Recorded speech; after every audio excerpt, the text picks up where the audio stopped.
Welcome, everyone. I'm Dominique Liga, Vice President of NEDLA. We are very happy that you're here with us today for this opening session of a whole week worth of event. For those of you that do not know what NEDLA stands for, it stands for Northeast Digital Learning Association. We are a growing chapter of the National Digital Learning Association. Although our chapter reaches from Mid-Atlantic to Maine, we welcome the support of everyone and everywhere. Our organization is dedicated to the free exchange of ideas and information between academic, corporate, nonprofit, governmental, higher ed, K-12 education, and also healthcare digital learning professionals concerning a myriad of issues and technology changes in the field of teaching and learning methodologies. We offer lots of training and educational programming in support of a variety of learners across these aspects of professional industry. If you are new to our group, welcome again. To learn more about this organization, you're welcome to join the website, visit us on Twitter, Facebook, and follow us. And what is nice is that once you become a member, all events and all the recordings that we have, all materials we produce, it becomes free for you. So we usually do several small events throughout the year and a big conference during the winter break. So keep tuned to see what will be the topic, our keynote speakers, and so forth. Today, I have the pleasure to introduce our new president, Doug Koch, and he's going to be talking about gender and identity. He's also associate director of teaching and learning in the Department of Medical Education Center of Excellence at the Philadelphia College of Osteopathic Medicine. His primary focus is on utilizing computer-based testing to support student performance, curriculum development, and he also supports faculty in implementing new technology methodologies. His research is situated in learning, medical education, diversity, equity, and inclusion, and emerging technologies. And he's also a very active member of the diversity and LGBTQIA+. So without further ado, I would like to have a round of applause to Douglas Koch. Thank you. Thank you very much. And let me bring up my slides. So thank you, Dominique. So as you know, my name is Douglas Koch. I am the Associate Director of Teaching and Learning at Philadelphia College of Osteopathic Medicine and the president here of NEDLA.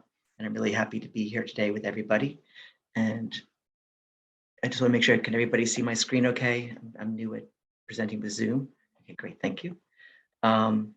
So Dana's here. So I just wanted to start out by letting everybody know that some of this conversation is sometimes emotionally charged, politically charged, maybe uncomfortable, maybe new.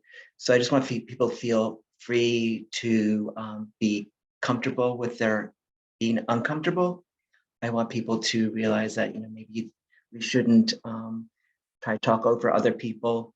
We should try to challenge our ideas. We should recognize our differences, the privileges we have, and just try to actively listen. So, basically, I'd like to have a conversation with everybody so everybody can, grow and learn from this and be respectful of others and points of view. So, so going to the next slide. There we go. Hey, so I want everybody to take a minute or two, and if you have a pencil or paper or anything else, or in your head, just write down 5 things about you. What is your identity? So if you could just take a minute, I'll give you 2 minutes to do that.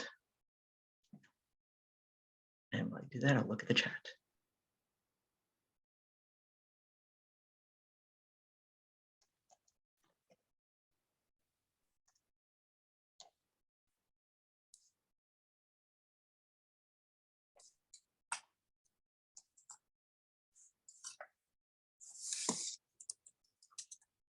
And I'll kind of judge by how people are doing by looking at Laura and Vanessa.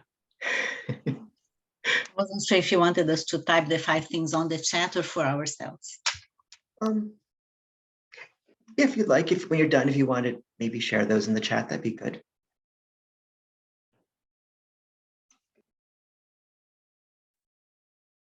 Give you another minute.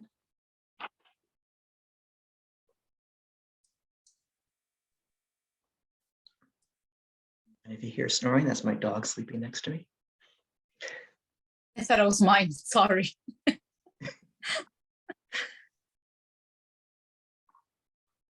Okay, so what I'm going to do is so who am I? Who is Doug? So here's 5 things I thought about myself. So I'm part of a family, both biologic and chosen. And so I'm a husband, I am a son. I'm currently up visiting my parents right now. My mother's in the hospital, so I'm helping take care of my father and my mother. So I'm a caregiver, along with a live-in aid we have. I also have power of attorney. I have my sister-in-law and my nephew. My brother passed away a couple of years ago, so I'm an uncle and a brother-in-law. And then I have chosen family that I just came back from Puerto Rico to visiting. So, you know, I'm a family person. I am also, there you go. I consider myself a medical educator because I work at a medical school. I also curate plants. I like to go out and find plants that mean something because they're connected to a person or a place or an event. So I've been collecting plants from my parents' yard and bringing them back to my house and planting them, kind of in memory of everything that happened in my life. I also like to travel. I said I just came back from Puerto Rico for 2 weeks, and I was an Eagle Scout. So anybody like to share some of the things that they are? Either in the chat or you can just open up your conversation. Oh, Yeah. sure. Go ahead.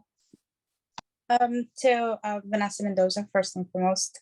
I am currently a student at NJCU. So I'm a student. I'm in the EDD program. I am Latino. Background is from Honduras. Grew up part Puerto Rican. Actually, probably the only Honduran in the family. Everybody else is half Puerto Rican. I'm a wife. I've been married for a little bit over 5.5 years. I'm a national account manager for currently for a transportation company. I have 3 nieces, 1 nephew, so on the knot. 1 on the way. We don't know what it is yet. So actually we'll know in the next 2 or 3 weeks, we'll know. And I'm a traveler. So I enjoy traveling. Luckily, my job takes me to a lot of places, so that covers a lot of the expenses. And yeah, that will be me. That's who I am. And thank you for sharing. I see Dominique shared also that you're Brazilian, someplace I'd like to go. Professional, mom, nature lover, pet lover. Yep, I know that. And female. And I see that Leanne mentioned mom, an educator, lifelong learner. Yay. Strength sport athlete. Oh, maybe I should talk to you. Fiery individual. And then Vivian's a mother, wife, student, Latina, Guatemalan, and a Catholic. Well, thank you all for sharing. So as you can probably gather from this, some of these identities are the kind of identities that you could probably tell by looking at somebody. They're things that you can see because of the color of our eyes, our hair, our skin, the way we present ourselves, maybe the way we speak, the way we do things. A lot of it you can't tell. So looking at this, this iceberg or this example, it looks like an iceberg. There's a lot of things that you can't tell just by looking at somebody. And I always think it's kind of interesting. Before I started my doctoral program, I was a biochemist beforehand, and I always was into numbers and just, something, cells are doing this, they're doing that. It's very easy to measure that. But what I learned in the doctoral program is that the lived experiences are really interesting. There's a lot about people that you can learn and about yourself just by listening to other people's stories, just understanding all that stuff that's under the water and how it's so important. So brings me to get better at this eventually to, gender. And going back, you can see that they have gender up there near the top, but is it really up there? Is there more to it than just that tip of that iceberg? I think there's a lot more down below. So, when we talk about gender, a lot of people think of it as just being a man or woman, but gender is really a human construct. It's not something that's found in nature. And here we have the definition from the World Health Organization. And gender is about characteristics. It's about what we think men, women, girls, whoever are supposed to be. What are the norms and what are the behaviors? And you can tell us from the World Health Organization because it's the U in behaviors. But it's about all those societal things that go on with the person and people and what their roles are in society and how they should act or not act. And it changes over time, and it changes from one group of people to another. So it's not a fixed thing. It's not, the same everywhere. And it's interesting being in the US where you have a lot of people from different parts of the world coming here, and how you can walk down a street in some communities. And specifically thinking about where I live in Upper Darby, Pennsylvania, outside of Philadelphia. It's a very diverse community. We have people from all over the world there. The food is interesting. The way people dress is interesting. It's just very different. You just never know who you're going to run into or what language you're going into. A lot of people here are from Northern New Jersey and are in the doctoral program at NJCU, and Jersey City is a very diverse place also. I went to school and undergraduate in Hoboken.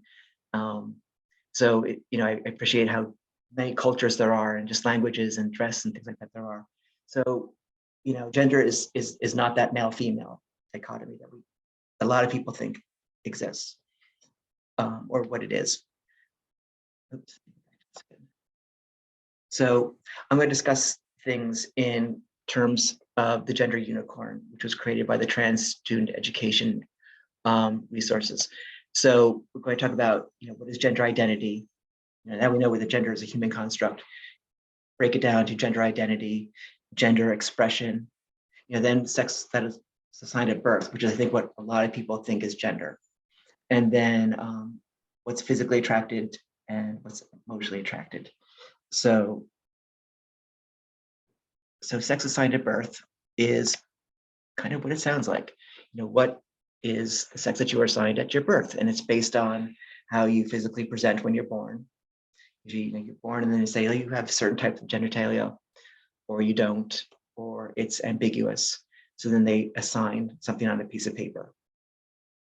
It's based on a combination of chromosomes and hormones, but it is not your gender. So, and then there is for the trans community, there's the aspect of, it's not necessarily fixed either. So, Doug, can you share your unicorn slide again? Sure, I'm going to go back to it again at the end. And Okay. there's also in the calendar invite, there's in the Google Calendar invite, there's a attachment. It's a coloring book version of this. So if you wanted to use that and kind of play along, you could do that. So, and then gender. So the next one we're going to talk about is gender expression. So that's about how you express yourself on the outside, how you wear your clothes. So today I'm wearing a flowers on it, which, thinking back over the years of my life, back in the 70s, that would have been a great thing. That would have been very masculine. In the 80s, not so much. Back in the 90s, it was masculine again. In the 2000s, I wasn't paying so much attention, but I don't think it was as popular again for men. Then there's always been those Hawaiian shirts. That's a different type of flowered shirt. Now again, these are popular. So, my gender expression, just wearing a shirt, would have changed. People would have seen me differently over the years. And then, many people who are transgender, as it says here, may seek more so to match the expression, their dress, to match how they feel and how they identify. So the next one is gender identity, and that's your sense of how do you feel? Do you feel like you're more masculine or feminine, or you have these qualities? And just to note, these aren't binary. It's not like you're one or the other. You can be a combination, or you can be none of them. And it doesn't have to be the same every day. It doesn't have to be the same every year. You can change, and people do quite often. So, gender identity is your sense of being, your sense of self. And that's very personal. And sometimes many people don't even share that with others. And you can't assume somebody's gender identity, and you shouldn't assume somebody's gender identity. So then we're going to move into attraction. So, who are you sexually attracted to, physically attracted to? And, a lot of people like boxes. They like to identify and cubbyhole people and things, because it's the way we get through the day. And it is important that we do that, but maybe not in every case. So this, there's not just you like men or you like women, or,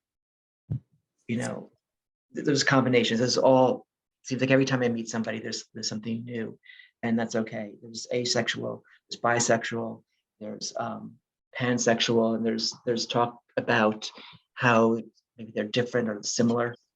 A friend of mine is big in the bisexual community, and it's the way she describes it is that you're attracted to the person of the opposite gender. So that could be very similar to pansexual, where people consider themselves, and the terminology is different for other people. So if I'm getting this wrong, the way you understand it, please accept my ignorance in that. But pansexuals, they're attracted to all genders, or asexual people may be attracted to no gender, physically attracted, sexually attracted to people, they just aren't. So then that leads us to not necessarily the physical attraction, but there's also the emotional attraction, where you romantically attracted to. And I think more and more about, I'm hearing these bromance stories, or these girls' night out. You might be emotionally attracted to people that the same sex or more than one sex or gender, and that's another component of this whole unicorn person, the gender unicorn. So here you are back again, and what I like about this is that some people know the gender-bread person. It was basically a male to female scale. This has a male scale, a female scale, and other scale. So you might feel one day, or you might feel like you're equally female and male, or you have components of both, or you only have components of one, or maybe you have components of another.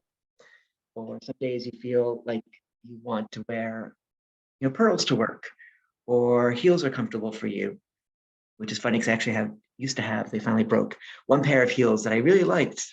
I would always wear them when I was grilling outside. But so those are really on a sliding scale, and they're not fixed. So the gender identity, gender expression, who you're physically attracted to, who you're emotionally attracted to, they're not fixed. They're not, one or the other. And I like to think of myself, like I've always been physically attracted to men, but I've had emotional attractions to a lot of other people, just because I just feel really close to them. I feel like we have a good connection. There's actually one woman I had, my best friend from high school. She was the only one I would have married, but it would have been a very difficult or different relationship than what I have with my husband, but it still would have been very fulfilling, because I think we had, well, it was reciprocated, obviously, but it was very a rich relationship, I think, that we had. So so this is where if people feel comfortable, if you prefer, we can turn off the recording at any time. So I just want to share, do people have maybe experiences in their own life of, what are some differences about sex assigned at birth or gender expression, identity, physically attracted to, emotionally attracted to, or do we have examples that we would want to share? When I've done this before at work, some examples that have come up is with the sex assigned at birth, thinking about celebrities, there's always been this rumor that, what's her name? Was, she was in the Jason movies, was intersexed. Jamie Lee Curtis, that's it. Which there's no evidence that that's the case. But, there's people who have gender expression. You think of, obvious ones that I would know from like Liberace, or maybe Prince, or Annie Lennox of Eurythmics. They dress in a way that doesn't necessarily fit the normal mold. Then there's people like Lauren Bacall, or she wore pants. That was a big thing, but very stylish. So she was allowed to get away with that. But then you think across cultures. My background is part Scottish, so people wear kilts. That is not in their culture considered to be a feminine thing. People, I lived in Singapore for a while also, and one of the people that we had in our small community, maybe an outfit, a traditional Indonesian outfit, which at that time, still now, would not be considered very masculine here, but it was there. So I was wondering if anybody would like to share, and just. And I agree that maybe Doug, Yeah. we should stop the recording and then let people share freely. Oops. Okay, let me see how I can. Because we have Leanne ready to share. Okay, I am going to stop sharing. Stop the recording. You can keep the recording. It's not personal. Oh, I think a really good, go ahead.